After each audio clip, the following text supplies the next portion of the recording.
Hey there, group. Eric William here with Saturday Fright Theater, and tonight we've got a very special event planned for you. That's right, ladies and gentlemen, it is the halfway to Halloween St. Patrick's Day celebration. A lot of you out there probably just went, what? Well, anyway, folks, the Halfway show actually started about 24 years ago when Philly D was hosting the show back when it was Saturday Night Theater. And we came up with an idea. Philly D and I were sitting around and kind of talking about, I said, you know what, Philly D? I said, boy, I really wish it was Halloween. We were kind of feeling the blues of, not being Halloween. And I realized that we were only 3 months away from the halfway. There was a halfway party, halfway to Halloween party coming up. And I saw a flyer for it, and I was like, man, that's 3 months away. And my brain was like, said, hey, we're actually halfway to Halloween. And Philly D kind of looked at me like I was drinking my favorite beverage. But I said, but no, listen, Benny. I said, it happens to be March. I said, St. Patrick's Day was just a couple weeks ago, which St. Patrick's Day was just a couple of weeks ago. I said, what if we had this great party idea that we do a show where we show, whatever kind of crazy skits or whatever we ended up doing back then. But it would be called the Halfway to Halloween St. Patrick's Day celebration. Well, ladies and gentlemen, the rest is history.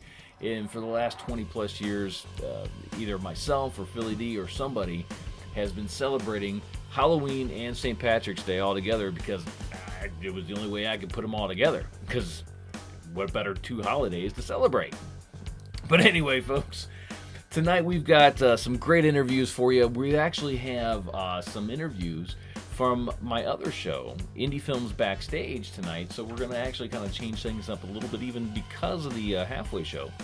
We're going to bring you some interviews from the Indie Gathering 2018 right over here in Hudson, Ohio. So as part of the Indie Films Backstage experience, we're also going to show you those great interviews right here on Saturday Fright Theater. And to mention all of that, we also have a movie tonight. 1976 Track of the Moon Beast. Because, moons and beasts and Halloween and St. Patrick's Day, it all goes together. At least, anyway, when I was writing this all out, it went together. So, I tell you what, folks, without further ado, let's get you into Act 1 of tonight's movie, Track of the Moon Beast, right here on Saturday Fright Theater, where every night is a frightful night when you're watching a movie. See you back real soon.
And this special report from KOB Television.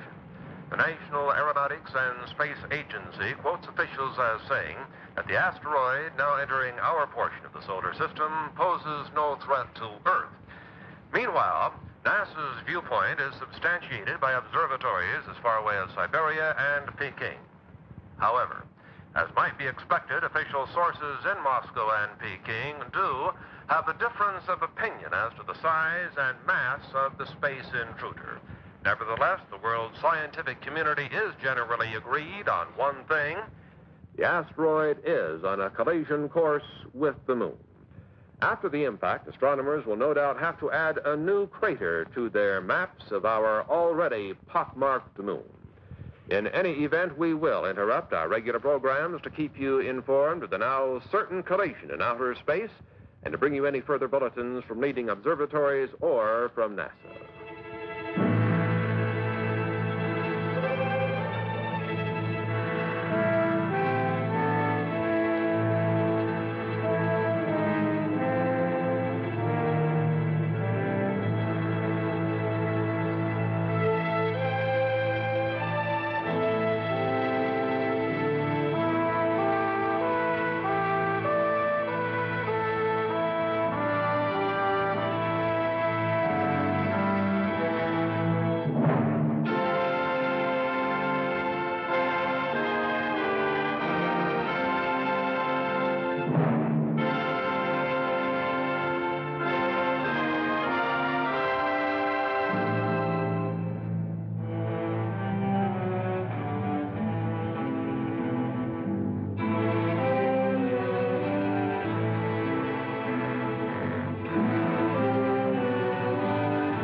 Hi, Paul. Johnny. Johnny Longbow. Johnny, what? Sorry for rushing the Halloween season. It was too good to resist. What? You can come out now. Show's over.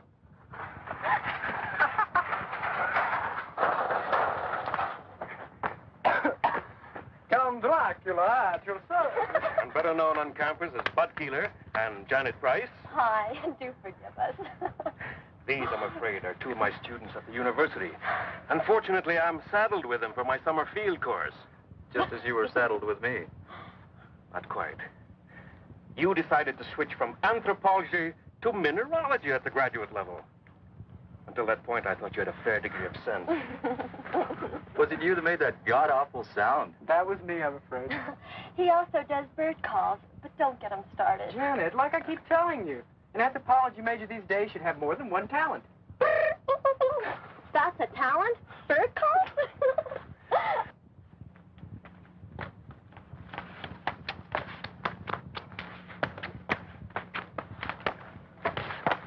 I'm Kathy Nolan. Paul Carlson. Don't tell me you're a student. Miss Nolan's doing a picture story in the religious customs of the tribes around here, especially my own people. That's why Bud happened to have a ceremonial mask. Really my idea. I borrowed the mask from the collection at the reservation to do some mood shots on location out here. But when we were heading back and I saw you, and Professor Salinas explained you were a friend, well, I'm afraid the bright idea of using it for a practical joke and getting some shots of your reaction was my idea. Thanks, I'm glad to know. I'm afraid we got more reaction than I bargained for. I won't use the shot. That's a promise. Am I forgiven? Of course, Miss Nolan. Kathy to my friends. We are friends. We are, Kathy. We were just on our way to Professor Salinas' place at the reservation. He's promised us an authentic Indian supper. Won't you join us? I'd like to, if it's all right with Johnny Longbow. It's all right with me. No problem at all. Just follow my car. Why do you call him Johnny Longbow? Well, it's his Indian name, his tribal one. It translates warrior's bow that reaches long to its mark. Actually, he handles a bow like one of his ancestors. There's additional word from NASA this evening concerning the asteroid that collided with the moon 2 days ago. Radio telemetry from the seismometers planted on the moon's surface in previous Apollo missions have recorded the shock of the impact as beyond the end of the Richter scale. On Earth, this would be a disturbance that would rival the explosion in the 19th century of the volcanic island of Krakatoa.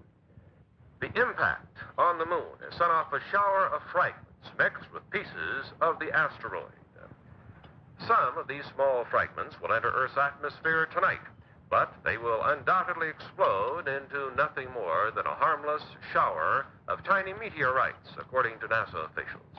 The greatest concentration of this meteor shower will be over the southwest region of the United States.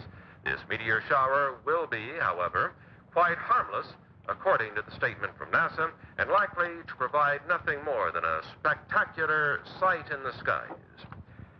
And that's the story of the awesome collision on the moon today. This is Gary Kanan from our news center in Albuquerque. I didn't schedule a meteor shower as part of the evening entertainment at the reservation, but it should be quite a sight. This is a great meal, Professor. That's a great stew. What's in it? Oh, a lot of things. Chicken, corn, green peppers, chili, onions. Well, it's an old recipe around here. Well, if nobody minds, I think I'll have some more. All for the cause of research, naturally. I'm glad that's what you call it. You know, I'd like to get some night shots of this area. Well, if you don't mind me tagging along, I know a few great spots. But they're pretty far away.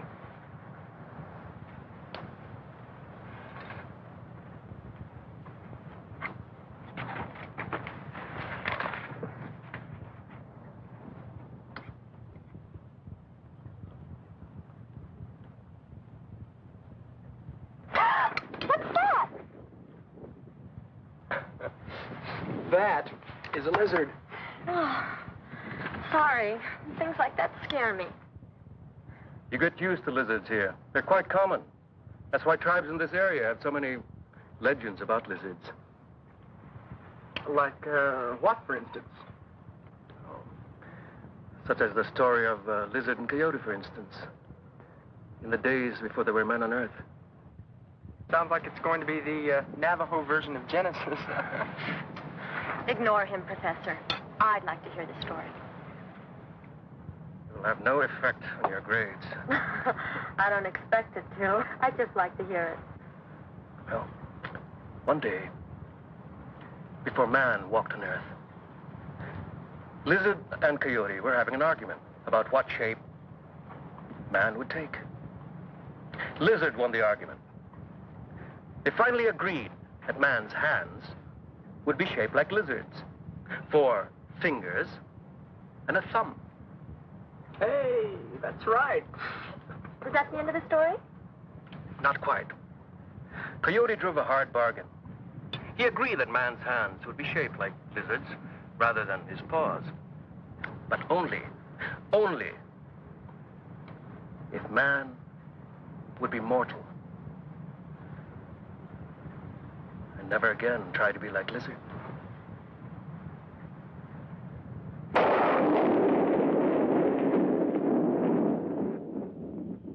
You see quite a distance up here. Although we've got a lot more air pollution than we're used to. That's Albuquerque over there. And that road leads to Santa Fe, northeast. And the river's over there. Paul, where are we exactly? I'm sorry. We're on the top of Sandia Crest. It's 10,678 feet up or down. Depending on where you are and your point of view. Yeah, I'd like to come up here at night. It's one of my favorite places on Earth. It's always so peaceful, so quiet. Somehow above the rest of my life.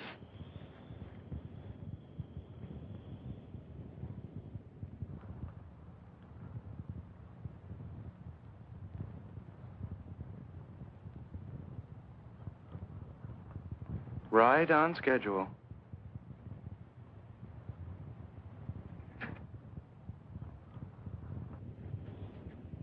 Paul, what's wrong? What is it?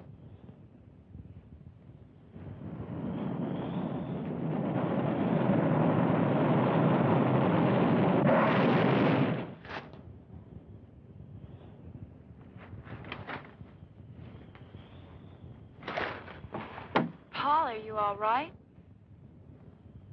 What happened? A meteorite. A lunar meteorite. A meteorite? We heard about it earlier on TV. Yes, but here? Oh, we're right in the area where they're due to fall. I guess we can consider ourselves lucky.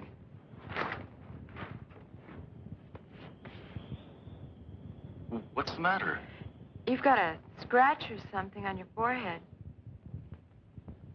I don't feel anything. Oh, no, don't touch it. Let me do that. I must have bumped it when we hit the dirt. Let me clean it up anyway. See, you were bleeding. That's nothing. Hey, Kathy. Look at that.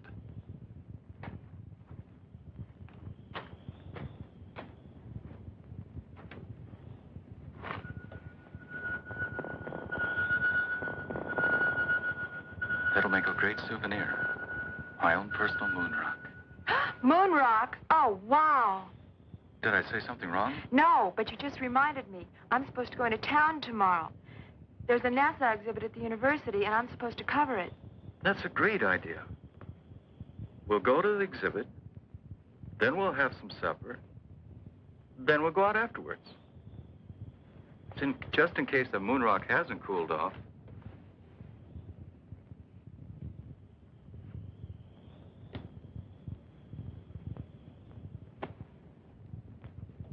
cool enough to travel now.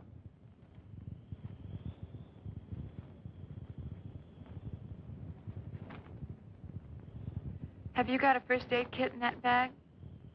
A few things. Why? I'm still worried about that cut on your head. It could get infected. Look, I don't live far from here. And I've got all kinds of antiseptic in my medicine cabinet at my place. Your place? My place. Fine. Your place, then.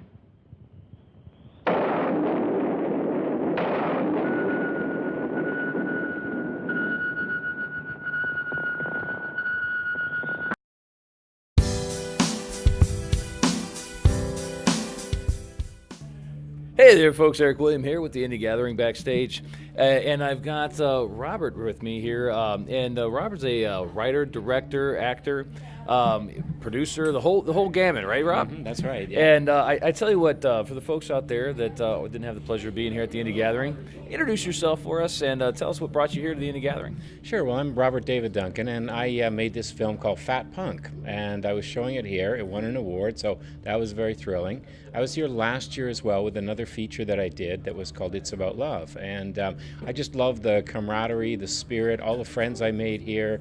I thought it was fantastic, so I just jumped at the opportunity to come back. I mean, it's totally such a great scene. Well, that's great. We love having you here. That's fantastic, and you know, another award winner, right back here at it again. So Yeah. I mean, that's fantastic. What, if you don't mind telling us, can you tell us a little bit about Fat Punk, and maybe again for the people that weren't there, just a little teaser for it? Sure. So it's a 45-minute experimental feature that I made myself using a smartphone and 16 of my actor friends. And what it is it's an old guy looking back on a special summer 40 years before in his life when he defied all the social expectations that a fat dude couldn't become a rock and roller, and he became a punk rocker. And it was the same summer he met his wife. And he's going on a trip down memory lane, you know, perhaps towards the end of his life, and he's just remembering that special summer. And we follow him on the journey through the alleyways and memories of that special time in his life. Wow, that sounds. And then now, did I hear you right? You said with a phone. Is that? I mean, is Yeah. that now? That's something different. And I know technology has evolved, you know, crazily over the last few years. But tell us a little bit about what was. Did you purposely set out to make it on the phone, or was it something like you wanted? Because it sounds like it's something that should have been filmed on a phone. Just talking about it, but. Tell us a little bit about that process, that thinking process. Well, I've made films on all different kinds of cameras, from big expensive ones to phones. And I started making little films, micro shorts of my own with the phone. And as a director, I really loved how the phone can get right into the scene, almost like a butterfly floating around. And I started to really get into that movement. And a company gave me a nice rig that I could just walk around and hold. And I started to really think, well, I could tell this story from the point of view of the main character, which I also voiced. And I could literally walk around as he was going through this journey. And then I could come up on the actors who were playing people from his past. And I liked the phone because, number one, I wanted the film to be like a punk song. Mm-hmm. You know, we can't play our instruments are not in tune, it's not fancy, but we got something we really want to say, man. Yeah. And it's like a 2 minutes of noise. And that's what the film is like. I wanted to do it in that punk DIY, do-it-yourself kind of spirit, and show people what you could do for $500 with a phone and some good friends. And that's kind of the message of the film too. So I mean, it's a message about aging, about believing in yourself. It's kind of about coming of age, and it's about the important moments when you become who you are and you find the courage to do what you want to do.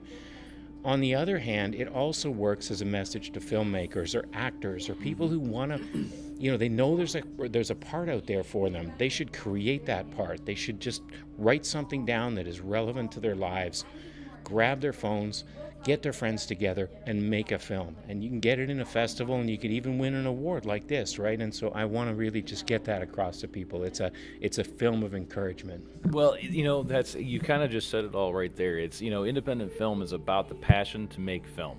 And that passion means any way that you can make a film.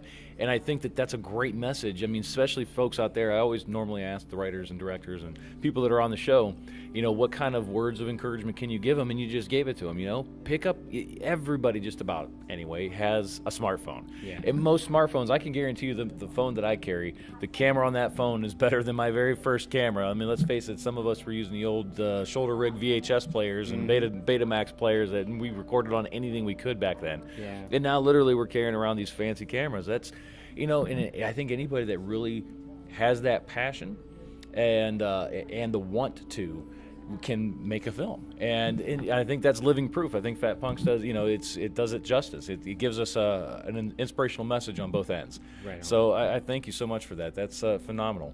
Rob, how can we find more about you and more about the films? What kind of social media websites do we have out there for you? Definitely. You can start with IMDb, so I'm on there as Robert David Duncan. My company is called Fat Punk Productions, and it's at www.fatpunkproductions.com. I'm also on Facebook. Fat Punk Productions has its own page.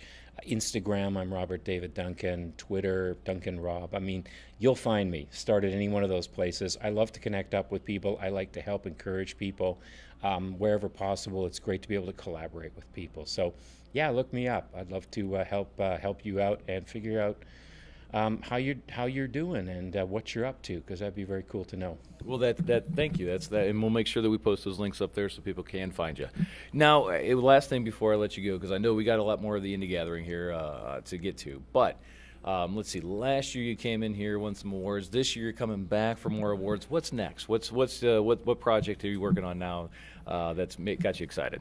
Well, I'm working on a follow-up to the feature that we had here last year. That one was called It's About Love, and the follow-up is called Still About Love, and it's still about love. We're looking at the first one looked at love and the baggage that we bring to midlife and how it becomes a challenge to relate to each other. The second film is going to look at what happens to us as we age.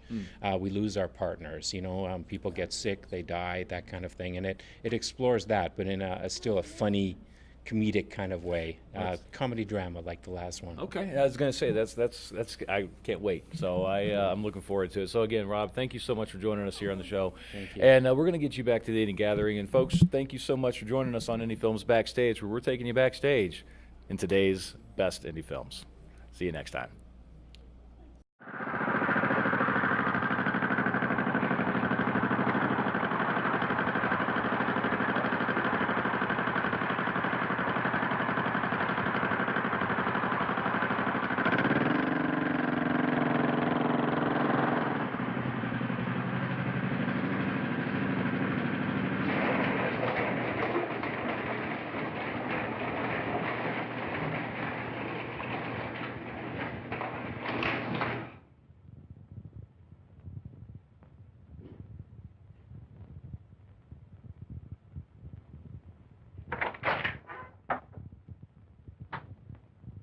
I gather nobody's home. My mother's in Europe. She travels a lot.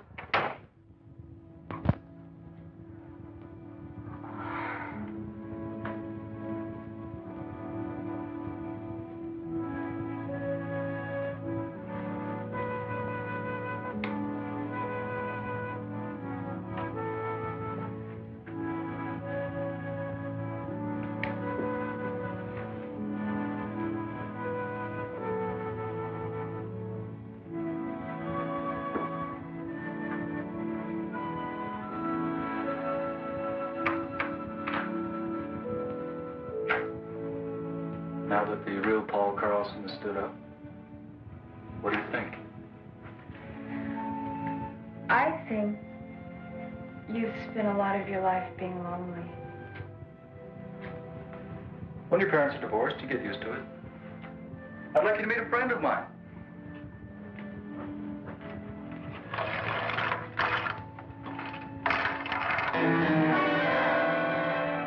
Hey, his name is Ty. Ty. Short for Tyrannosaurus. Sounds like something in a museum. It is, usually. Ty looks a lot like a dinosaur.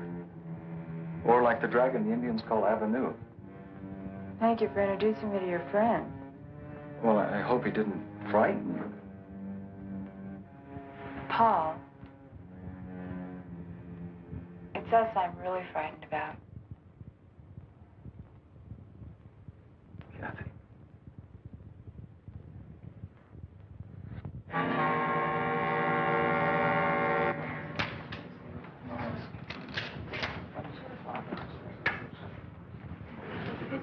Excuse me, I want to get a closer look at this moon rock.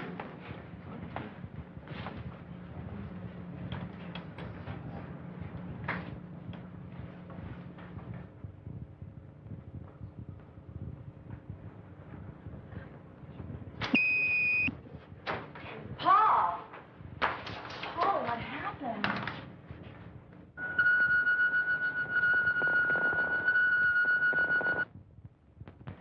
I guess I blacked out. I'm okay. Are you sure? Yeah, I'm fine. I just need some fresh air.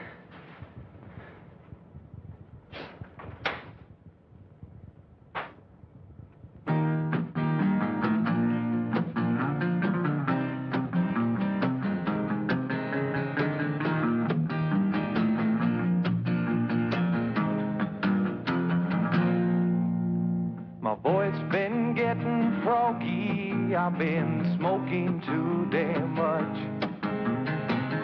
Singing songs to the sun that's rising, rhyming words I cannot touch.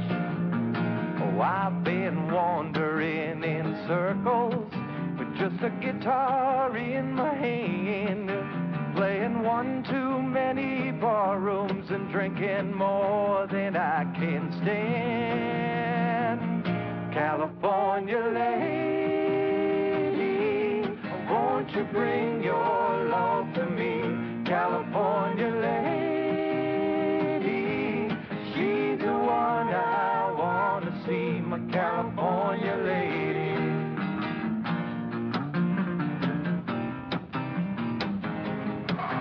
Do a lot better off if we take you home.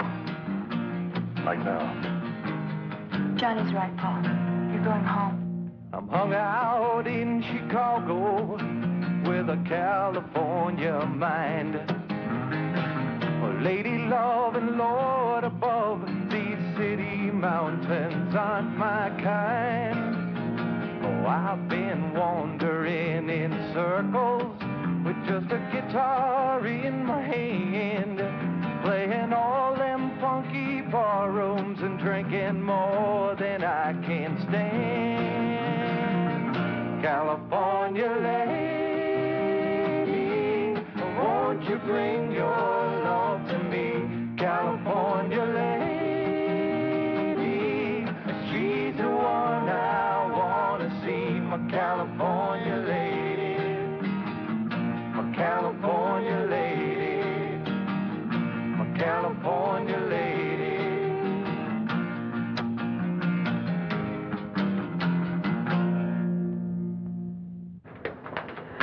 I'm just not sure. Leaving him alone. It's the best way. Paul's still learning a lot of things. Such as? Such as how to accept help from other people. He's used to doing things for himself. He's been a loner a long time. It's not easy to change. Even so. Tell you what. If Paul calls me during the night, I'll call you, come pick you up. How's that? I'll buy that.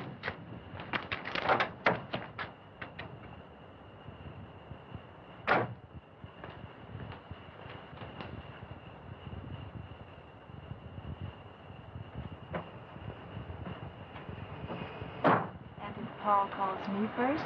Yes.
That concludes the national news. Now turning to the news of the local Albuquerque area.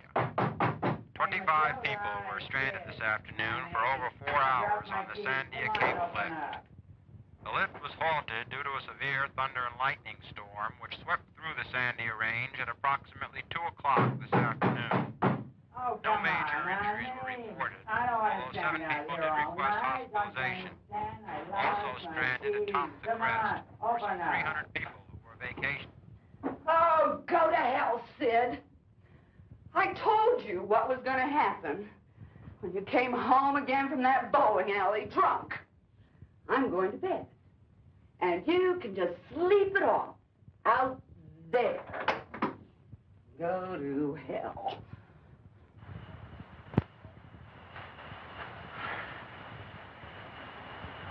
Who's there?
Thanks, Kramer, for bringing the professor.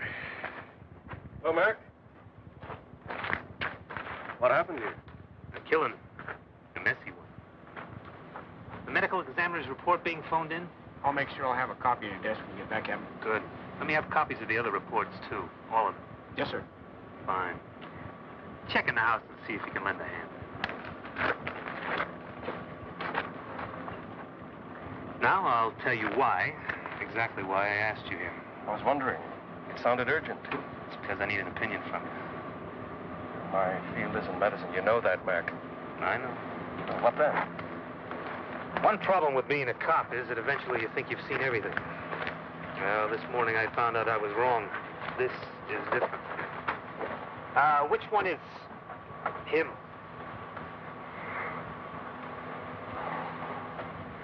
The woman had a weak heart, and what she saw when she opened the door apparently finished her. There's no report of any violence on her. But take a look at the man. What kind of thing would cut up someone like that? Could have been a mountain lion, Mac. No, Johnny. Not that easy. Let's show you something one of my men found at the back of the house.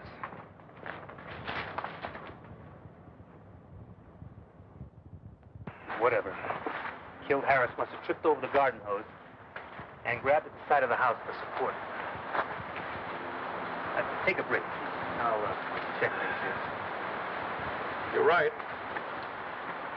That wasn't made by a mountain lion. That mark was made by a human hand. Well, I would agree with you except for one thing. You tell me what kind of human makes a footprint like that. Now you get the picture, Jeff? When I got that radio call, I thought someone had made a real goof. But when I saw Harris, I had to believe it. Harris was killed by some kind of thing that was nearly 7 feet tall. Had hands with claws on the fingers. And walked on feet like I've never seen before. Now, that's why I had to bring you here, Johnny. Now, you're right. This is not some kind of medical problem. I don't know what kind of problem it is. You're an anthropologist, Johnny. I thought, well, just maybe, You might be able to help us with this. Well, I can't tell you. I've seen a track like that before. Where? In a museum. A fossil track. Several million years old. Have your men made a plastic cast of the track?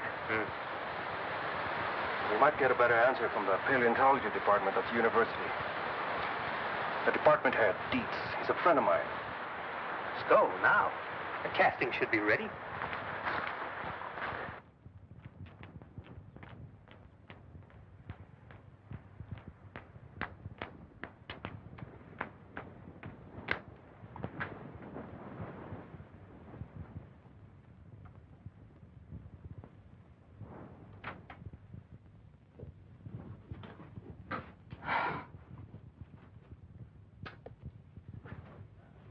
Wake up. Wake up.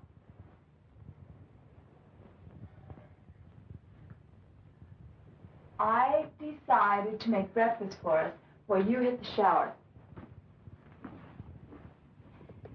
Paul! Hey there, group. Welcome back to Saturday Fright Theater. I'm your host, Erik William, and tonight's movie is the 1976 classic Trek of the Moon Beast. That's right, ladies and gentlemen. This movie, little fun fact here for you, was actually created for a theatrical release back in the 1970s. But unfortunately, they never got it going enough to get it released into theaters. So they've got a television deal on the table. And unfortunately, they had to cut a lot of the movie out. A lot of the gore and special effects that were actually in the movie had to get cut out and removed for its television release. So this version is the only version that's actually available of this movie. So a lot of the stuff that got cut out is just floating around out there in filmland. So it would have been kind of neat to see, because I think some of this, as you can see, this was made with a lot of, I think a lot of great ideas that probably would have transferred really, very nice into the theater. But guess we'll never know.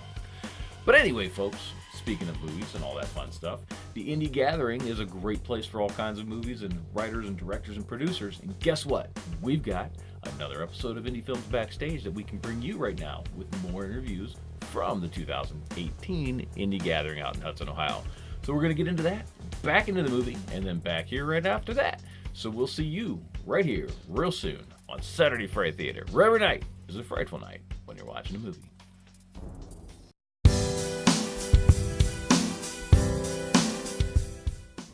Hey there, folks. Erik William here with the Indie Gathering, and I have come across the first place award-winning composer, Guido. And I want to thank you for joining us here on Indie Films Backstage. And I tell you what, introduce yourself and tell us a little bit about yourself. Yeah, sure. Thanks for inviting me to the interview. My name is Guido Arcela Diaz. I'm from Argentina, living currently in Mexico. I have a studio of post-production in music and audio. And I got excited when I got an email, from the Indie Gathering announcing that I got first place. First of all, I put a lot of work for the small trailer, but I'm really happy to be here, and this is the first time here in Ohio, and I'm having a blast. Yeah. Well, that's fantastic. I'm so glad that you were able to share your work with us here in Hudson, Ohio. And can you tell us a little bit, maybe, as far as this project? I know you were given a little clip of a Western. Mm-hmm. And what were you given anything else other than the clip? Did it have the original music on it, or did you have the clip and it's just yours to kind of do with what you want? Yeah, it was just a dialogue with some sound effects, and it was kind of hilarious because we have some composers, friends that I just met here, that they did the same thing, right? Mm-hmm. So each one had their own perspective on how to compose the music, but it was super challenging because it's kind of a montage but also a scene at the same time. So we had quite a challenge and fun doing it, So well, that's great. I and it's, folks, it's actually kind of really amazing to sit there and watch all the film scores from literally around the world and score this one scene, because they all do it so differently, but it all gives such a feel to that scene, and I think that brings us to composing in general. The music behind a movie is very, very powerful. Yeah. And can you maybe tell us a little bit about your inspirations when you are composing? What is it? What kind of mindset do you get into? Is it something that, from a director's point of view, they give you, or do you kind of just try and get a feel for what the script might read? Yeah, I think it's a 50-50 in that case. About you have the director's view, but also your job is to also inspire the director, bring another ideas to the table. I think that's super important for this competition. We didn't have a director that guide us, so right. It was a quite fun process to do. I studied violin since I was a little kid. I was in orchestra, few orchestras, playing 10 years. So I have a very academic music perspective of things. Yes. So my score kind of reflected, an orchestra score, but kind of Western. So in this particular trailer, I got inspired by the Good, the Bad, and the Ugly film. Oh, yeah. And the score was from Ennio Morricone. So I got really inspired by that score and brought some elements that are not from an orchestra, kind of a harmonica, guitar, and some bass, so blended with an orchestra. Yeah. It turned out really, really nice. Oh wow! And folks, it was absolutely amazing. So, for those of us out there that weren't lucky enough to be here and check out your composing, where can they find more about you? Do you have websites, social media? Where can they find out more about you as a composer? Yeah, you can find me at Facebook, Instagram, and Twitter. I'm Guido Arcela Diez, all my complete name and my two last names, and my website. I have a film scoring reel and game music reel. I do also game composition. Nice. And you can find me with all my complete name, GuidoArceladiez.com. Okay. Well, fantastic. Well, I tell you what, I thank you so much for joining us here on the show. No, thank you so much for inviting me. It's been a true pleasure. And folks, I thank you for joining us. And we'll see you next time right here on Indie Films Backstage, taking you backstage behind today's greatest indie films. See you next time. I agree with Professor Salinas. Your casting here is that of the left hind foot of some form of reptile, some very, very large lizard. I still can't believe that there are lizards that big in New Mexico, or anywhere else for that matter. Sorry, Captain McCabe, you're wrong about that. There is a lizard we call Varnus comodensis. There's some photos of him over in the paleontology lab, who grows to be all of 10 feet long. He's quite a fellow. The Indonesians call him the Komodo dragon. Gee, is it possible that one of these lizards is here? Somehow. I don't think so. And if there were one somehow on the loose, it wouldn't be what you're looking for. The Komodo dragon walks on 4 feet. This indicates a lizard that can walk upright.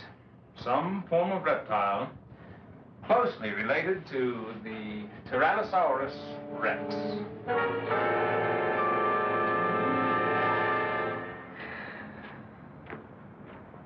Thanks, Johnny. But how in the hell am I going to tell the commissioner or anyone down at City Hall? A man was killed on the doorstep of his own home last night by some kind of dinosaur.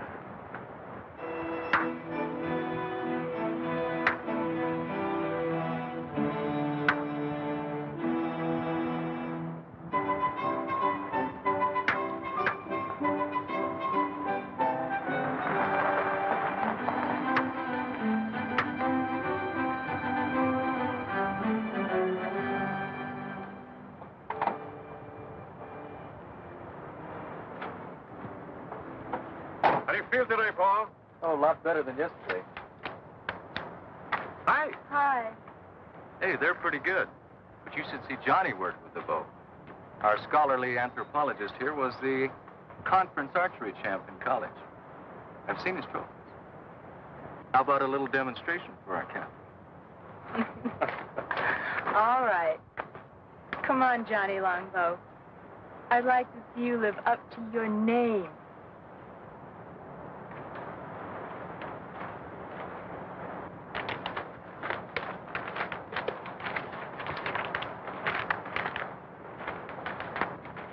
Johnny made everything himself. Even the arrowheads. Everything is authentic Indian.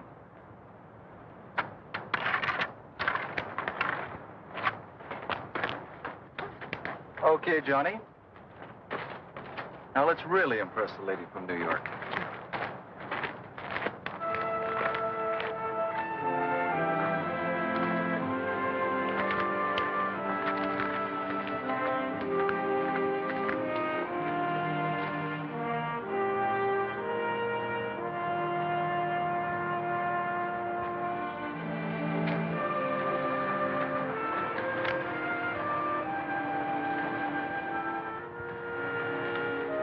Hold this.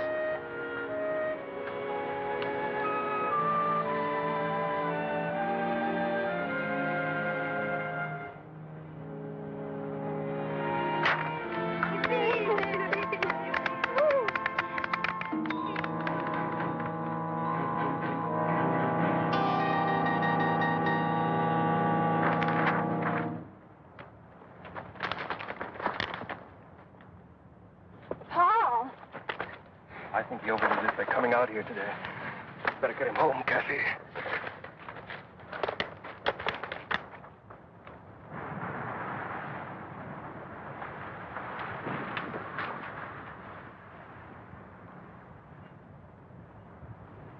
Oh, no. You're not talking me out of it this time. I'm staying. You need looking after. Did you take the aspirins? Yes, Master. There. That's better. Dark and restful. You should be able to sleep now. If you should need anything, I'll be right in the den, okay? Okay.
Okay, then. I'll open it.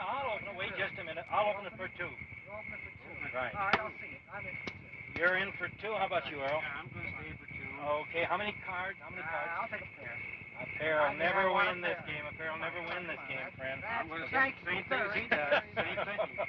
Okay. Two for you and two winning cards for the big winner of the night. Okay?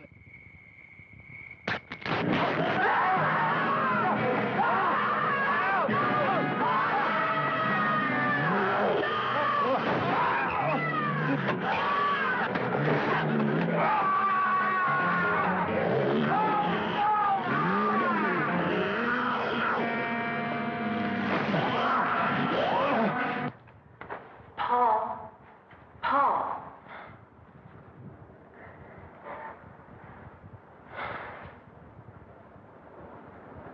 When I woke up and couldn't find you anywhere in the house, I got so worried. What are you doing out here?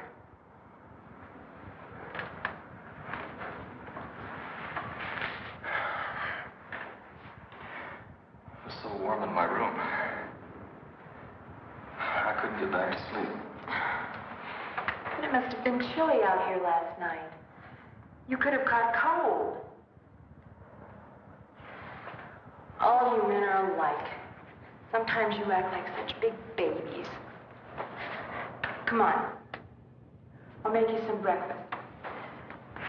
He was still alive when we found them.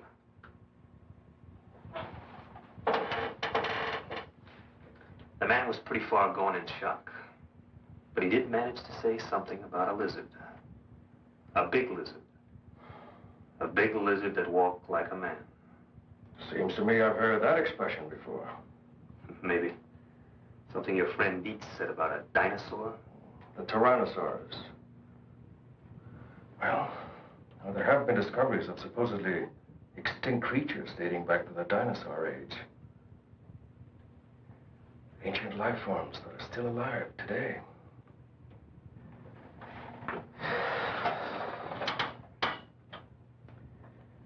Maybe there is a dinosaur still alive. Up in the hills. Something drove it out of the hills. Now it's on the loose. Professor Salinas, those poor men murdered in the hills last night. Have the police found out who did it? Only some theories. That's all so far. Were those the reason for all that laughter when I drove up? They're the pictures Kathy took at the NASA exhibit. You should see the one of Bud looking at the girl in the tight jumpsuit. His eyes were popping out. What happened in this shot? Oh, this one. I don't really know. It's probably a light leak or a lab error. It's on the original transparency, too. I was going to check with the lab in town later. How is he, by the way? Paul? He seemed a little better when Janet and Bud called for me before, but he still had a headache. I'm worried about him. Those headaches he's been having. He's been having those headaches since the day after that meteor shower. Didn't you tell me he hit his head in the ground that night? When he tried to shield you from that meteorite that exploded. That's right. He got a cut on his head. A cut? More like a scratch. Just a little one. It's possible Paul may have gotten more than a scratch. A light concussion, maybe. Then you think... But don't worry. I said it might be a light concussion. It's nothing really serious. I'll tell you what. I'll pick up Paul on my way. Take him to a hospital. St. Joseph's will be the best. They'll do a cranial x-ray, check him out. He'll be back to normal and back to you in no time at all. The lab that did this print, it's near the hospital. I'll have that light streak checked out. Save your trip? Hurry up, Slowpoke. I want to get you off my hands. Then, your lady can take over. Johnny, you're one hell of a guy. White man, speak with forked tongue. Oh, quick, let me write that down. Hurry up, will you? I got other things to do. What happened here? Where's Ty? I don't know. He must have broken out the night before last. Something scared him. Maybe the meteor shower.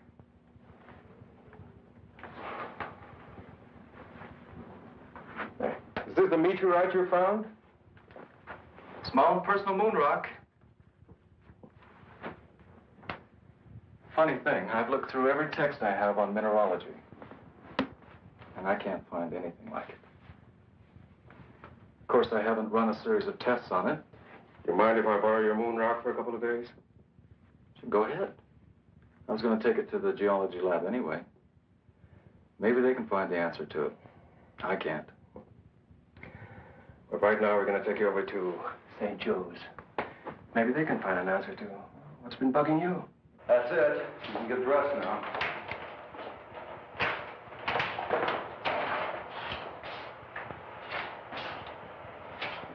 I finished with your friend. It'll take about 20 minutes or so to process the plates. Dr. Sutton's expecting you. He left word you to wait in his office. Thanks. How do you feel? Not bad. Good. While you're waiting, I might as well do an errand near here. I'll be back in a little while. No sweat. Then it's not just some kind of error in printing, Mr. Hamill. Definitely not. I remember looking at the originals on that roll myself. What you see is what happened. I can't explain it, but it's not our fault or the fault of the film. Well, have you ever seen anything like that before? Never. I've been in this business for years. I'm Dr. Sutton. Would you come this way, please? I've looked at your x-rays. And? We don't usually discuss them with patients, but this isn't a usual case, Mr. Carlson. This is the normal situation, just to give you an idea. And this is the one we took of you. What does it mean? What's happened to me? You've been hit by a small particle of matter of some kind. Not enough to cause any pain because of the high speed, but it is there. Then something's inside my head? Yes. It's not uncommon. There have been cases where servicemen have survived with small particles of shrapnel embedded in their brain. This wasn't shrapnel, Doctor. So I understood. A meteorite, you said?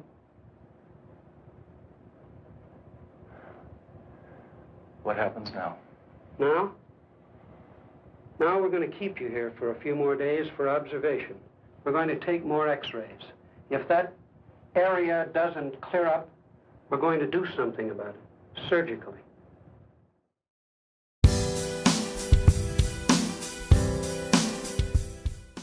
Hey there, group. Eric William here out at the Indie Gathering here on Indie Films Backstage, and I ran into Diane actually the other night, and I finally actually got her here on the show. So thanks for joining us here, Diane.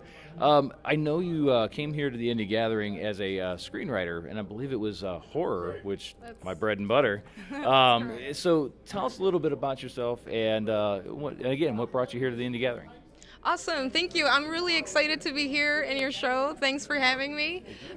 Basically I'm here for the festival. I wrote a screenplay, like you just mentioned, titled Dead-mart. It placed very well in the horror category, so I'm here for that. I'm sorry. It's like That's all right. See, she's always on demand. It's all. It's just the police. They're looking for. Ignore them. I'm just teasing. But yeah, you said Dead-mart, and it plays well? Yeah, it's Dead-mart. It's a different take on a zombie movie. Okay. It's about this main character named Leah, who she is this girl who has suffered this traumatic past. So she has to learn how to cope with her fears at the same time that she is surviving an attack of zombies. Okay. On her first day at work. So there's a little bit of comedy in there, but it's also very dark and psychological. I would explain it as Psycho meets Dawn of the Dead. There's a big surprise at the end. Oh, wow. So that sounds absolutely amazing. Now, something else interesting that you said, you have a screen name, is that, or a pen name? And I thought maybe you could tell us a little bit about that. And, I want her to pronounce it, folks, because it sounds so much better if I don't want to butcher it. So what's that name again? Definitely, yeah. It's Dead-mart, and that started. It's also what I consider my stage name because I'm also a musician. I've also done music for film. I've done two movies right now. They're on the festivals, and they're also award-winning. Having a background as a musician, I'm a singer-songwriter. I went on tour. I did 2 albums, and that's just the name that a lot of people know me from, Dead-mart. That's where it comes from. Well, I'm so glad I asked because I literally, I knew nothing of that. That was pretty awesome. So we've got more to talk about. Dead-mart brought you here, but as a musician, that's do you? I got so many questions. I'm trying to calm them down now. But when you're writing, do you take into account maybe the story and the music? Do you think of music as you're writing? Because this would be the first. I've had composers or people that have music backgrounds, and music is very important to a movie. But I don't think I've had somebody that's actually written a screenplay that's also a musician. Does that cross over at all as you're thinking about it? It definitely does. Actually, I consider myself, when I'm writing, even music or a screenplay, I am looking at images. If I'm thinking about a melody, I am already looking at images, like in my mind, like I'm already. So it definitely has something to do with the other. Well, that's very powerful because it's kind of funny, and I know normally what we have is we have the musician, the composer, collaborates with the writer because the writer is the one that has the vision, and normally the musician's the one that feels, can make that feeling come to life. Yeah. But as doing both, that's absolutely amazing. And if you can you mention? You said you've done music for other films that are doing the fest routes. Can you mention those? Yeah, definitely. One, it's called En Algún Lugar, also renamed A Place to Be. Right now, that's the one that's doing the festival circuits and the award winner. Oh, wow. Well, congratulations again. And I know you said the horror for this script, it was also an award winner here at the Indie Gathering. Is that correct? That's correct. Yep. Award winner, second place in the horror category. That's fantastic. So again, congratulations, multi-awards. I mean, that's across several levels. That's pretty awesome. That's just amazing. And I tell you what, let's kind of brings it back. What inspired you to, maybe you could answer this on both ends. As a musician, was that your first love, or was writing, or did one kind of meld from the other? I mean, what were your inspirations growing up? How did you end up here? What was the road that led you here? It all started, I think, music, I would say, was one of my, the first things that I came across, just that form of art. Like I mentioned, from a very young age, I just started hearing melodies in my head with images. So, I also consider, when I'm going to write a song, I already have a story for it. It's, already... like a film. You already have a film, and then you just want to write the music for it. Right. So that's basically how both came in together. And then when I was in high school, I just started getting really into writing. I had this idea about this fantasy based on, loosely based on Greek mythology of the goddess Athena, war and wisdom.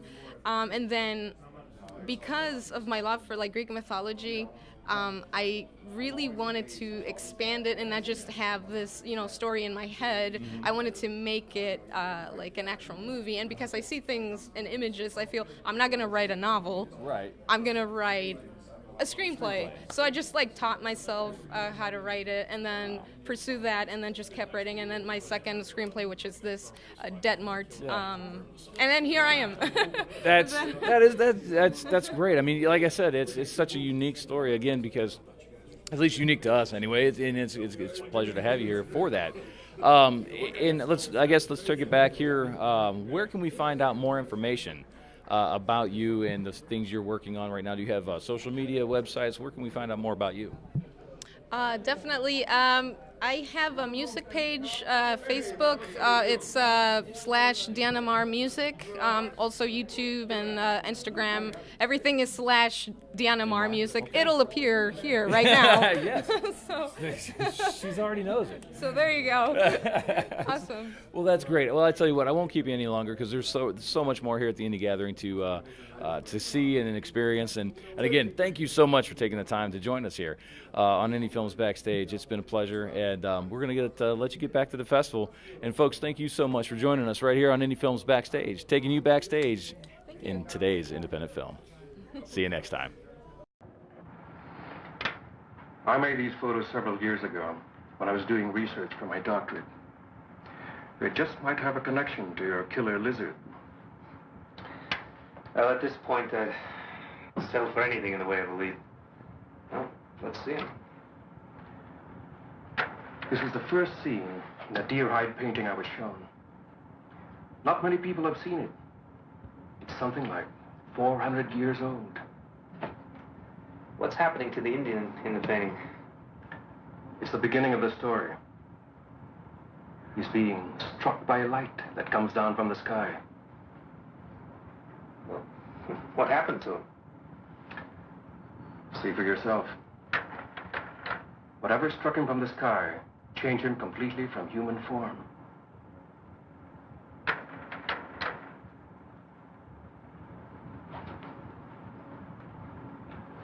He became a demon lizard monster.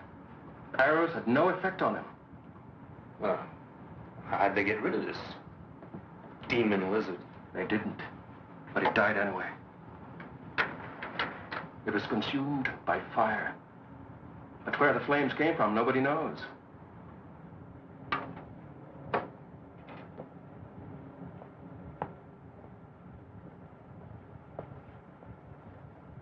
That's a mystery. And it's still a mystery after 400 years. I know what you're thinking. It's only an Indian legend, part of our tribal culture. I know, it's fantastic, but it's the one thing that ties in with what the fisherman said. He said the camp was attacked by a lizard that walked like a man.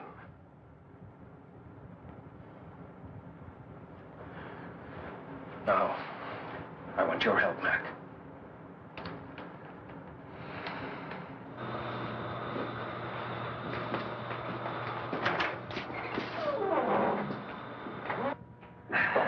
Well, we've got the place to ourselves. I had them close up early on my authority, and I hope this proves something. I'll know in a minute. I never thought I'd see the day when I tried to solve a case with Indian superstition. We are just about to find out.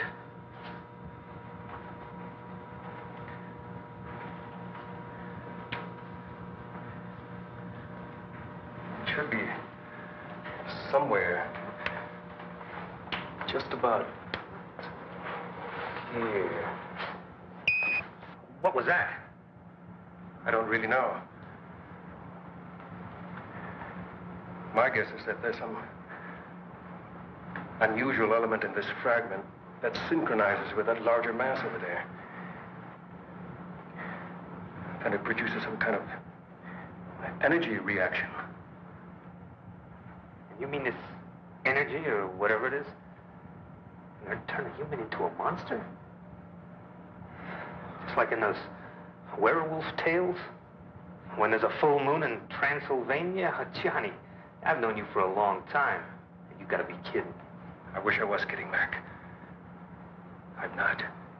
Now, there is an answer. But I think I know what it is. And it makes me sick to think about it.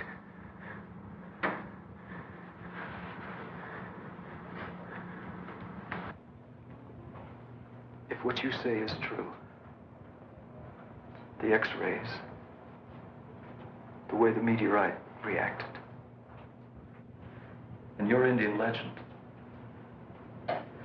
then there's something I've got to know for my own peace of mind. Maybe rough, boy. He's right, Paul. Nobody knows what may happen.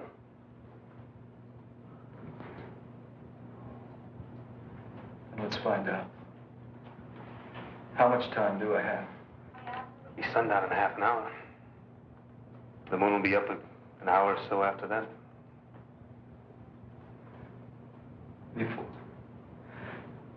Before anything happens, I want to talk to Kathy. I'm sure that can be arranged. She's at the reservation. I'll phone her now.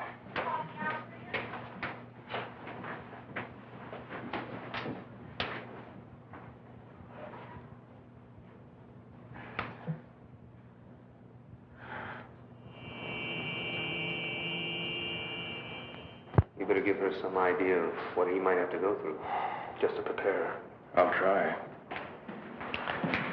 Kathy, I have to talk to you before I go in there. We've had to move Paul to another room. Isn't there? Why is he in there? Why are these policemen here? We're not sure what may happen to Paul after the moonrise. In fact, moving him here was his idea. But surely... Kathy, see, this is the hospital. We can't afford to take any chances. The moon has a strong effect on the earth. Look what it can do to the tides. In Paul's case, it may trigger a whole set of changes. A temporary mutation. I want to see him. Now. Please.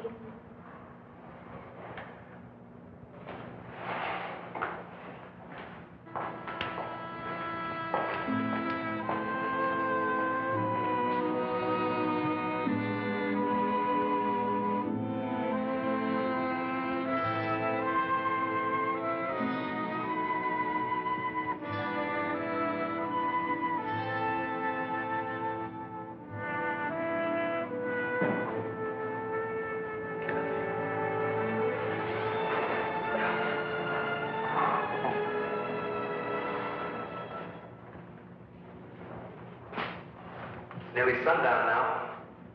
She shouldn't be in there much longer. All right, I'll get her. Kathy? Kathy?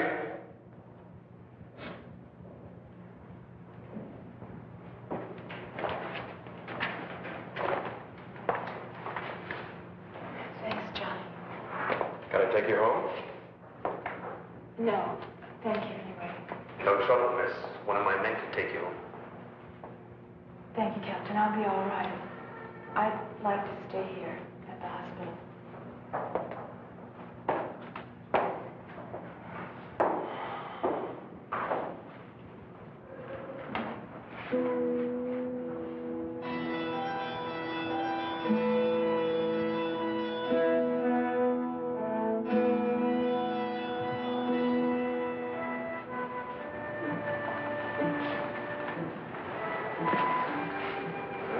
The moon is up now. I hope you were right. I don't. I hope I'm wrong. Well, we'll know in a few minutes. Something's happening.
Then it's true. It was me. I killed all those people. It wasn't your fault, son. They won't convict you. They won't even blame you once the people know the facts. We'll soon have you back to normal, Paul. Do I need these now? No. Dr. Sutton's been in touch with NASA about your case. They're sending one of their top lunar scientists and one of the finest brain surgeons in the country. See, that particle of meteor in the front part of your brain, it's causing the problem. When it's removed, you won't have a thing to worry about. You can go back to leading your normal life. I'd like to see Kathy. Please.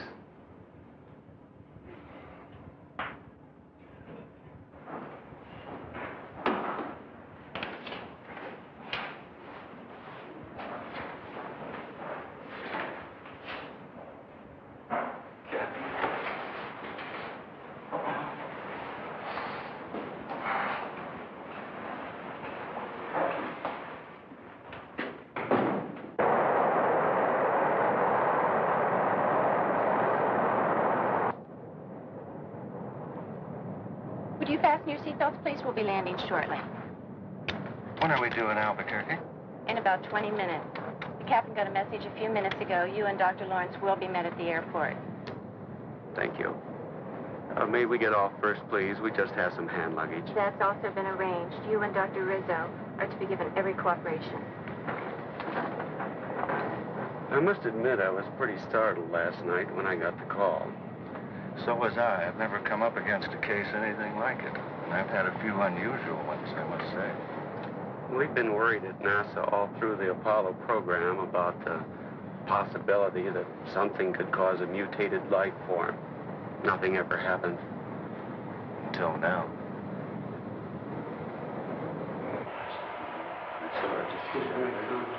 Oh, Paul, this is Dr. Rizzo. How are you, Paul? I'm going to be operating on you in just a little while. Glad to see you. What happens now? We're going to make another set of x-rays just to check on the particle. The new set will give us an exact pinpointing of the spot in the left frontal lobe where it is.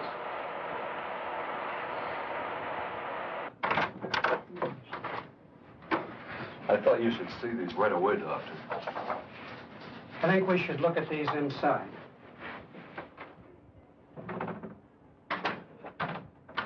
What's the matter? I don't know, but I'll try to find out.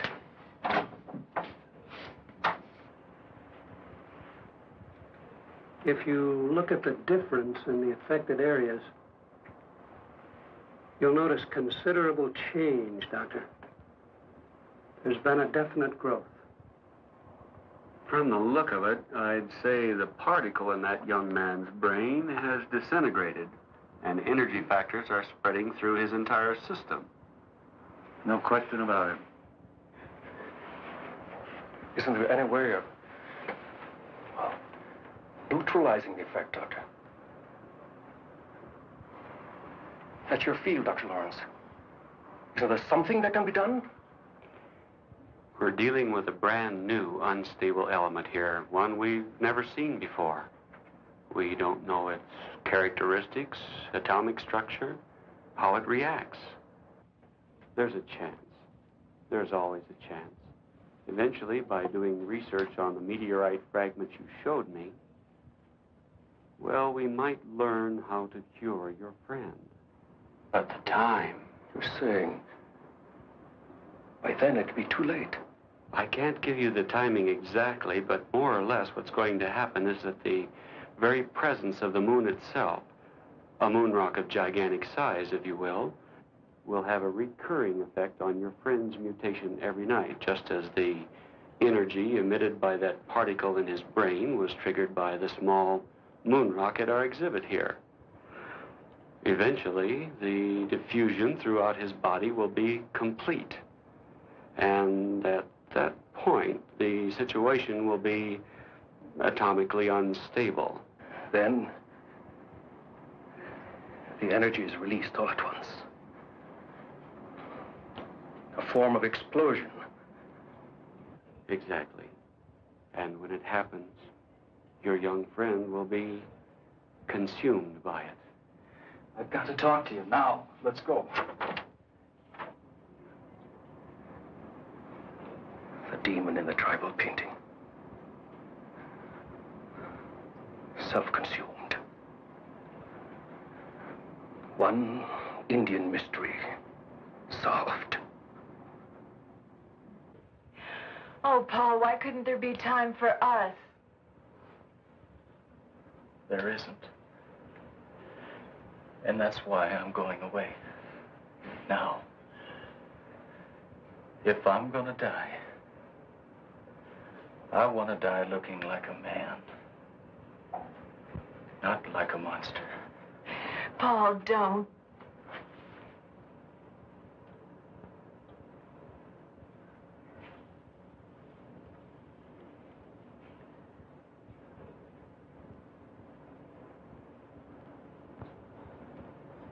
I need a few minutes.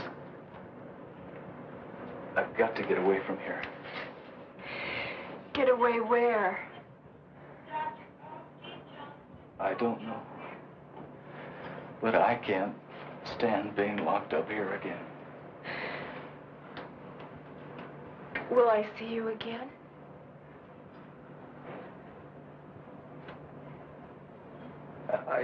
I don't know.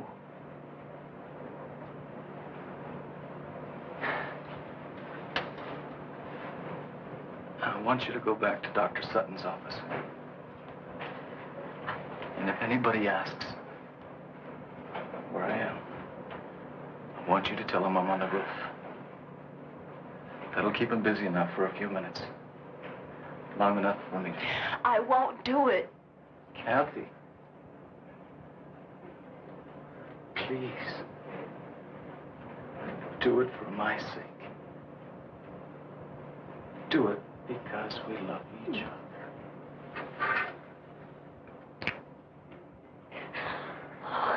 Oh, Paul. Why did this have to happen to you?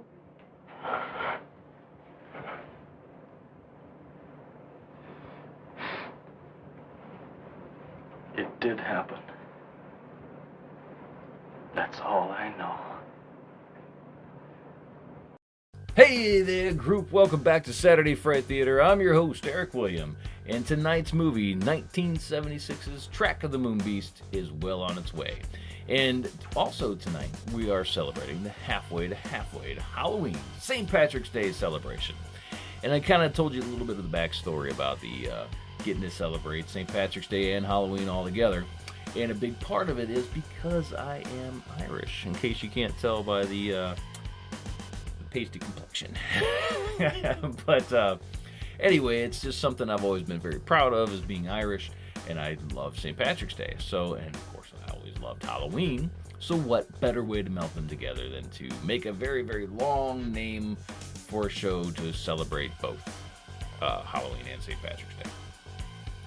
But anyway, folks, again, Track of the Moon Beast, we're quickly approaching the conclusion. We've got one more interview for you from the 2018 Indie Gathering. So we're going to bring you one more episode tonight of the Indie Films Backstage, and then get you into the conclusion of tonight's movie. So we'll see you real soon, right here on Saturday Fright Theater, where every night's a frightful night when you're watching a movie. See you soon.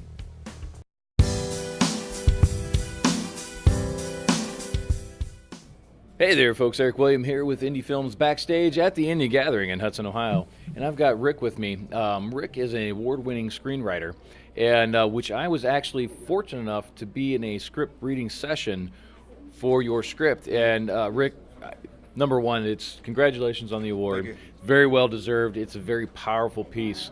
I was wondering if you could, for the folks out there, introduce yourself a little bit and tell us a little bit about what brought you down here to the Indie Gathering. My name's Rick Plummer. I'm from Carlisle, Ohio, which is about 3.5 hours south of Columbus. A friend of mine won an award for a short a couple years ago, and a documentary, I'm sorry. And he told me about it, and he goes, go ahead and submit one of your scripts. And I was going to submit a horror story, but I went ahead and went with the Promise. Okay. And then they sent me an email, and they said that I won, and I was like, wow. Yeah. Well, it's a very, very powerful piece, and it's very well deserved of an award. And I don't know if you can tell us a little bit. It's a short. But maybe what its inspirations and its background is for us. Tell us a little bit about that. It's pretty much a memorial to my ex-wife's baby cousins. They're both 25, and they passed away of a heroin overdose. And I've experienced drug addiction myself when I was younger, and I got cleaned up, but unfortunately some people don't, and it just drug addiction, especially nowadays, is just rampant. And they were between my experience and them, doing a memorial to them, that's the reason why I wrote it. It just came to me one night, and I was like, I have to write this down. So it took me about 2 or 3 days to write it. Then it took me about a month to get it cleaned up, edited, and then I submitted it. Wow. And like I said, it's very rare, I think, in times where you can tell a story, in a micros are impressive, in shorts, because you have to kind of deliver a beginning, middle, and end without it feeling like a trailer or wanting more. Yeah. And what was nice, and again, we were very fortunate enough to be able to read the whole script in the session, and it was the imagery that you paint with your words is very, very powerful. And some of the things that you do and say in this, and folks, like I said, hopefully I'm telling you this because I'm really hoping that one of the days this gets made. And and I believe that's kind of the goal of every script. You want to see it made. Yeah. And like you said, I think that drug addiction is one of those things right now that it's rampant. It needs to have a kind of a voice, and that's where something I think that this can raise a lot of awareness and make people, raise a lot of eyebrows and open a lot of eyes. Yeah. And I know you said your inspirations draw from personal experience, just like you told us. Well, again, thank you so much, Rick. It's a very powerful piece. And that being said, I guess you said you also, I'm going to back up a little bit, kind of lighten it up a little, because you said you also have other scripts, and you said horror, and that's one of my favorite words. So tell us, can you tell us about some of your other works? The horror script I have is called Rise of Baby Boy, and I pretty much took all the slasher movies I grew up on, and just kind of put everything together, and the way I have everything written out is like you can see different pieces, but you can see where I drew the inspiration from which horror movie I did. Cool. But it's pretty much the classic dumbass kids getting a wreck instead of calling somebody. They're like, "Oh, we'll go ahead and camp out here." Well, and then they meet the other cannibalistic family, and it just goes downhill from there. And I don't wait around. I don't take 20, 30 pages to get into a story. The story starts, boom, right there. You know what, though? I like that, because it's a lot of times you waste, I think, time, and we all know where it's going to go. It's very, it's formula driven, and the fact that you just get into it, that's pretty awesome. The good thing about this movie or this script I wrote, the horror story, you actually meet the family first before you even get to the dumbass kids. So where this is going to go right off the bat, and I've let a couple people read it, and they're just like, wow. Right. That's awesome. Now, Rick, if anybody's out there right now wants to find more about you, social media-wise, website-wise, what do you have right now that somehow somebody can find you, get in touch with you? Right now, the only thing I have is my Facebook. It's Facebook/DeadChill13. Okay. And if you can't find it that way, just go to Facebook and just type in Meatball. All right. That's my nickname. I've had it since 10th grade. I'm 42. Well, I tell you what, that's pretty awesome. And any future things that you've got working on right now that maybe you want to give us a little preview for? Any ideas? I have several scripts written and different processes of writing, but that's pretty much what I've been working on is the scripts and everything. And there's a biker story I've been writing on. There's actually kind of a drama romance I'm actually trying to write on, but that's pretty much. But I got some others going on, and they're in different phases. Well, it's kind of one last thing I guess is just I want to touch on a little bit. It's kind of interesting that I know a lot of different writers they'll stick to maybe one genre, or like you said, horror. And a lot of people, especially in horror, it seems like a lot of people I've talked to, when they write horror, that's kind of where they stay. That's their bread and butter. Yeah. And it sounds like you're kind of a little bit of everywhere. Was there is that just kind of like the way that that you want to see different things being made, or do you just I guess open that you want to just kind of write everything down as far as different experiences? I like all movies. I mean, my family, especially my horror theme. My horror comes from my grandmother and my dad. Nice. My grandma on my mom's side, my dad. But she raised me up on watching everything, comedies, musicals, horror. And I mean, she used to have old silent films on 35 millimeter camera, so we'd get to bring the projector out and watch it on the projector. Yeah, that's pretty cool. But I mean, my influence has drawn from life. Yeah. And I mean, there's going to be horror, there's going to be comedy, there's going to be sadness. Yeah. So I mean, and there's going to be romance, but right. it's just pretty much life and my life experience. So I try to kind of add into it. That's fantastic. Well, Rick, I won't keep you too much longer. It's been a pleasure having you on the show. We're going to let you get back here at the Indie Gathering. And folks, thanks to you so much out there for joining us on this episode of Indie Films Backstage, taking you backstage behind today's best indie films. See you next time.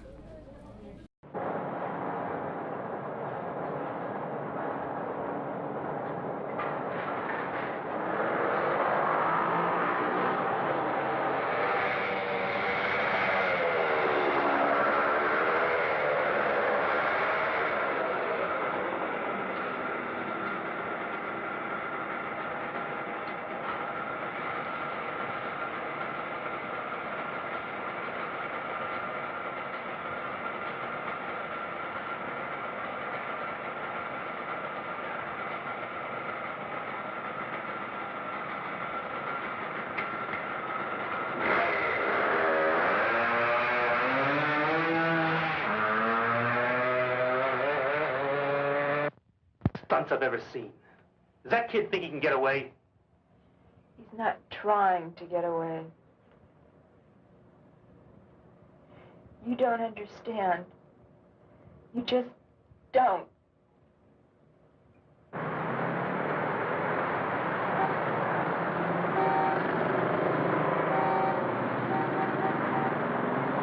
A search has begun to locate a young Yes, male sir. patient. What can I do for you? From a serious heading. I'd like Who a escaped a short 12-gauge time ago shotgun from a special and some shells. observation room at Well, we St. have some very nice models just came in. Very nice guns. I'll be glad to show. Joseph's and by Captain Stuart McCabe, authority of the city's police commissioner. Here's a description of the man being sought, whose name is Paul G. Carlson. He's 24 years old, Caucasian, about 6 feet tall, weighing 160. Brown hair, Here's a nice one. blue eyes, regular features. Carlson was last seen in the vicinity of St. Joseph Hospital. He's believed dressed in tan slacks and a blue sweater. We got a report on him. The owner of a gun shop says he tried to buy a shotgun, but left without it. I don't think he wants it as a weapon. He wants to kill himself. Why, Miss Nolan?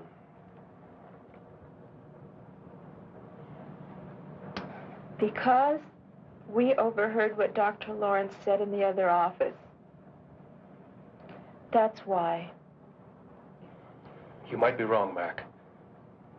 He's on a motorcycle. If he wanted to kill himself... No. Crashes don't always kill people. He knows that. Now, he tried to find some way that was fast and foolproof.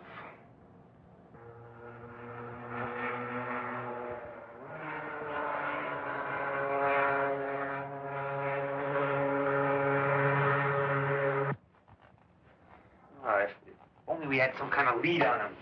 Anything.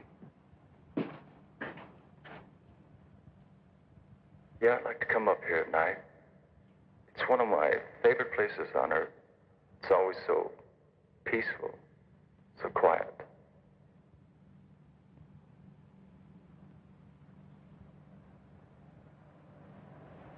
I can't stand this waiting around. I think it would be better if I went back to the reservation, don't you? I guess so. Well, how will you get back? I borrowed Bud's car. I'll phone you if we hear anything.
They found the motorcycle. Where? Up in State Road 44.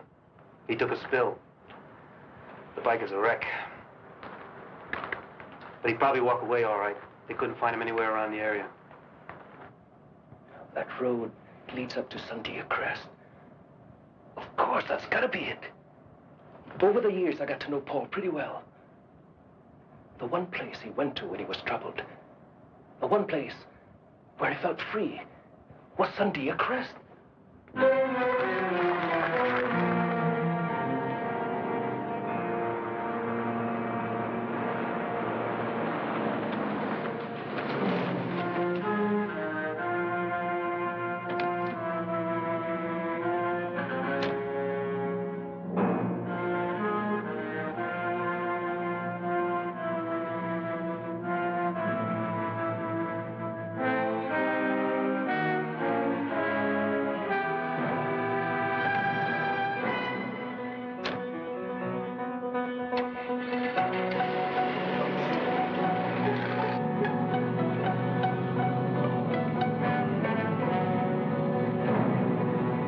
Right, Pete. Get to Sandia Crest. Now listen.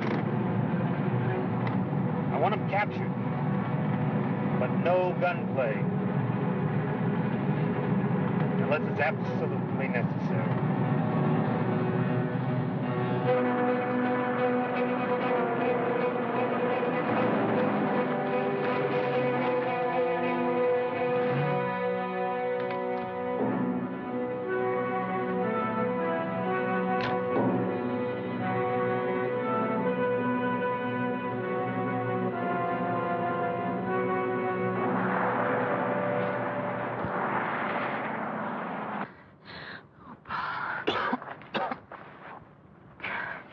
Oh, Paul. For a minute, I thought you... Paul. I know what you intend to do, but you mustn't. Please, you can't. Kathy, I don't know how you found me, but you've got to leave now. No, Paul. I want to be with you. You can't stay. The sun's going down. It'll be night soon. If I don't reach the crest before the moon comes up, then you can't stay.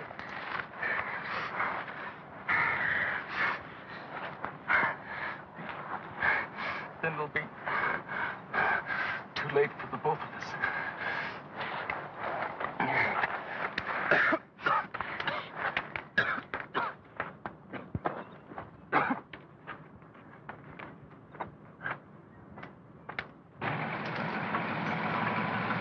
Any sign of him, Pete? No, sir, but we'll keep checking the area. Then you stay put. We'll check down the hill a little further. If anything happens, call me fast. Yes, sir.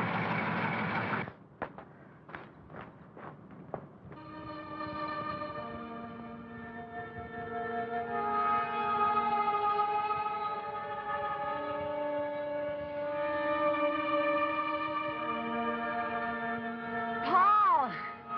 Paul, help me! Paul! Paul, please! Help me, Paul, please help me. Help me! Oh, Paul! Paul! Paul, help me! Paul!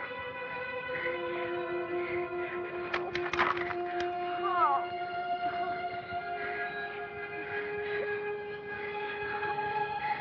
Please, Paul, my foot is caught. Help me. Paul, help me. Please. Please.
What happened? Where's Paul? He got away.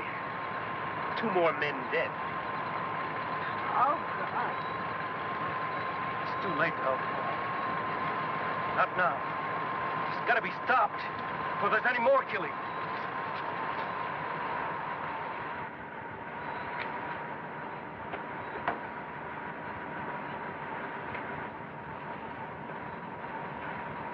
Are you going to try and stop it with a bow and arrow? Not with just any arrow, Mac. I'm going to use this. That looks like a piece of meteor Paul had. It is. I've fashioned an arrowhead out of it. What are you going to do? Johnny, tell me! We're fighting something we barely understand, Kathy. The changes that a particle of matter from outer space has made in a human being. That's why I'm doing this. If a particle can generate all that energy, a larger piece from the same element might speed up the energy processes. Dr. Lawrence, Paul and I heard you in the hospital. You said Paul would become atomically unstable, that he would... It was always inevitable. This way it may happen a little sooner, that's all. Johnny, you can't do it. He's your friend, Paul. Paul is not Paul anymore. You've seen that. Kathy, he's not as you and I know him. Paul is gone. What you see in his place is nothing we know. Nothing human. No!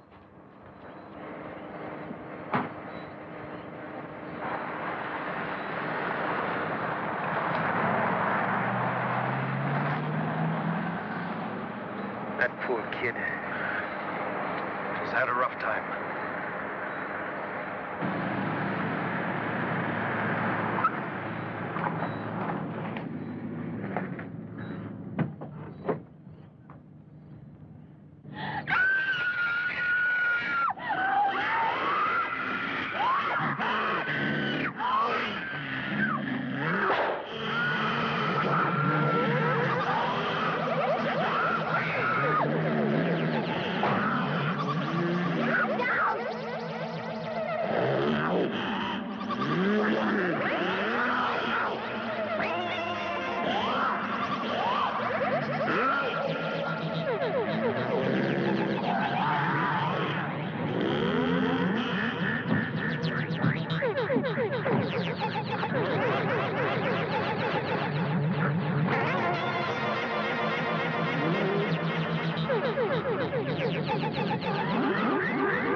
Hey there, group, you made it. Welcome back to Saturday Fright Theater. I'm your host, Eric William, and you made it all the way through tonight's movie, Track of the Moon Beast.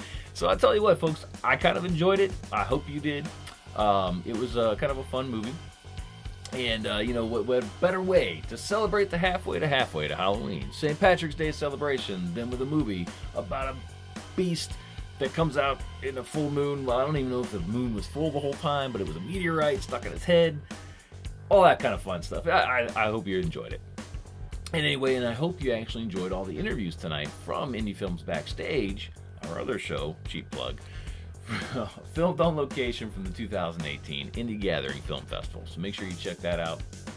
It's a fantastic festival, like I said, coming up in August. Check it out. Websites, Facebook pages, everything you can find, check them out.